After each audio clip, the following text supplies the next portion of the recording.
எழுதப்பட்ட உண்மைகளும் சொல்லப்படாத ரகசியங்களும் கதையில்தான் வாழ்கின்றன. இது இன்டு எக்கோ, இருளின் மொழியில் ஒரு பயணம். வாருங்கள், இன்றைய கதைக்குள் செல்வோம். நீங்கள் தேடும் அறிவு உங்கள் உயிரையே விலையாக கேட்கும் என்று தெரிந்தால் அந்த புத்தகத்தை தொடுவீர்களா? கொடைக்கானலின் அடர்ந்த மூடுபனிக்குள் ஒரு ரகசிய நூலகத்தில் தியா கண்டுபிடித்த அந்த ஓலைச்சுவடி அவளுக்கு அறிவை தரவில்லை, மாறாக ஒரு மரணப்பிடியை தந்தது. அந்த சுவடியின் கடைசி பக்கத்தில் மறைந்திருந்த உண்மை என்ன? தியா உயிரோடு திரும்பினாளா? இறுதி வரை கேளுங்கள். கொடைக்கானல் மேகமூட்டமும் அடர்ந்த வனமும் சூழ்ந்த ஓர் இடம். சுற்றுலா பயணிகளின் ஆரவாரத்திற்கு அப்பால் மறைந்திருந்தது ஒரு பழமையான நூலகம். அதன் அடித்தளத்தில் வெளி உலகிற்கு தெரியாத ஒரு இரகசிய பிரிவு உள்ளது. அது ஒரு பல நூற்றாண்டு பழைய ஓலைச்சுவடிகளின் இருண்ட களஞ்சியம். இந்த கதையின் நாயகி தியா ஒரு இளம் ஆய்வாளர். அவளுக்கு மரண மந்திரம் என்ற ஓலைச்சுவடியின் மேல் தீராத மோகம். அந்த சுவடியை பற்றி உள்ளூர் மக்கள் ஒரு கதையை சொல்வார்கள். அந்த சுவடியை திறப்பவன் காலத்தின் சுழலில் சிக்கி ஒரு நிழலாகவே மாறிவிடுவான் என்று சொல்வார்கள். தியா இதையெல்லாம் மூட நம்பிக்கை என்று சிரித்து தள்ளினாள். அவை அனைத்தும் மூட நம்பிக்கையே என்ற தியாவின் கூற்றை நிரூபிக்க தியா அந்த நூலகத்திற்கு விரைந்தாள். அந்த நூலகத்தின் காப்பாளர், நீ தேடிச் செல்லும் ஓலைச்சுவடி உயிர்களை கொல்லும் என்று எச்சரித்தார். அவை எதுவும் தியாவை தடுக்கவில்லை.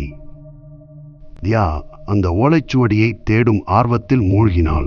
அச்சமயம் அந்த நூலகத்தின் கதவுகள் தானாகவே மூடியது. நூலகத்தின் தரைத்தளத்தில் இருந்த அந்த இருட்டு அறையில் தியா அந்த சுவடியை கண்டெடுத்தாள். அதை தொட்ட மாத்திரத்தில் அறையின் வெப்பநிலை சட்டென குறைந்தது. அவளது விரல்கள் நடுங்கின. அதிலிருந்த எழுத்துக்கள் சாதாரண தமிழ் அல்ல. அவை உயிர் பெற்று நகர்வது போல அவளுக்கு தோன்றியது. தியா மூச்சிறைக்க வியப்புடன், இது வெறும் எழுத்துக்கள் இல்லை, ஒரு விதமான ஆற்றல்.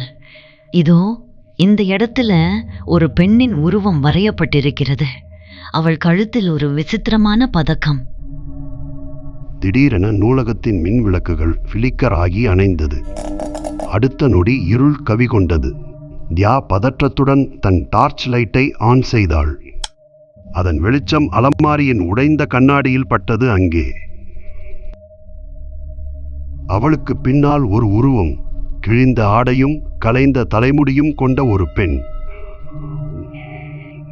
அந்த பெண் உருவத்தின் கழுத்தில் ஓலைச்சுவடியில் இருந்த அதே பதக்கம் மின்னியது. தியா பயத்தில் உறைந்தாள். யார் நீங்க? இந்த சுவடி உங்களுக்கு சொந்தமானதா? ஒரு பெண்ணின் மெல்லிய வலிகலந்த முனகல் சத்தம் அது தியாவின் காதருகே கேட்பது போல் உணர்ந்தாள். அந்த உருவம் பேசவில்லை, ஆனால் அதன் கண்கள் தியாவை பார்த்து ஏதோ எச்சரிப்பது போல் இருந்தது. தியா மீண்டும் சுவடியை பார்த்தாள். அதில் அந்த பதக்கத்தின் அடியில் இருந்த வரிகள் இப்போது தெளிவாகத் தெரிந்தன. உயிர் கொடுத்து வாங்குவதே இந்த அறிவு. பிம்பம் பிணமானால் ஆவி உடலாகும் என்று குறிப்பிடப்பட்டிருந்தது. தியாவுக்கு உண்மை புரியத் தொடங்கிய போது காலம் கடந்துவிட்டது. அந்த பதக்கம் வெறும் சித்திரம் அல்ல, அது ஒரு ஆன்மா மாற்றும் சங்கிலி. கண்ணாடியில் இருந்த அந்த உருவம் தியாவின் உடலை நோக்கி பாய்ந்தது. தியாவின் கழுத்தை சுற்றி ஒரு கண்ணுக்கு தெரியாத சங்கிலி இறுக்கியது. அவளது மூச்சு நிற்கும் தருவாயில் அவள் தட்டு தடுமாறி கண்ணாடியை பார்த்தாள்.